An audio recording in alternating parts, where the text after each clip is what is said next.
ও বলছে হসপিটালে যাবে। তো আমি বললাম ঠিক আছে যাও। তো হসপিটালে গিয়ে আর আসেনি। আমার বাড়িতে সকালে আর এই মেয়ে বলেছে বাবা মা আসেনি, আমার বৌদি বলেছে মা আসেনি।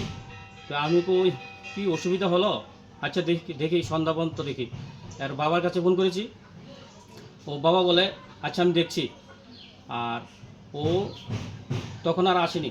তখন রাত 12টা পরে আমরা প্ল্যান করলাম, পরের দিন থানাতে গেলাম। থানাতে জিজ্ঞাসা করলাম, থানার জিরিনটি করলাম। থানাতে বললো ঠিক আছে আমরা তদন্ত করে দেখবো। তদন্ত করে দেখে এরপরে বলছে ওই বাগমার হেই নাম্বারটা নিয়েছে আমতলি।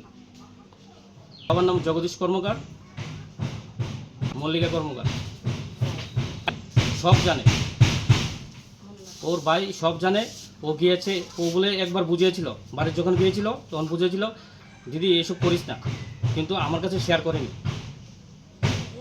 ফোনে আমি সরকারের কাছে আবেদন করছি ও যাতে আমার এক 9 বছরের মেয়ে আছে, ওকে নিয়ে তো আমার থাকতে হবে। ও ইংলিশ মিডিয়াম পড়ে, ও ভালো স্কুলে পড়ে, ওর দেখাশোনার কোনো লোকই নেই আমার বাড়িতে, আমি আর আমার মেয়ে।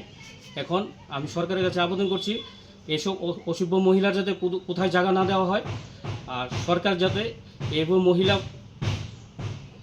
খারাপ ছেলেরা চলে যায় এটা পদক্ষেপ নেয়।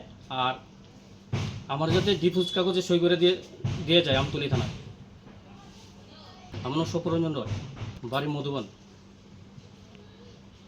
কি করেন আপনি? আমি রাজমিস্ত্রি কাজ নিয়ে করি।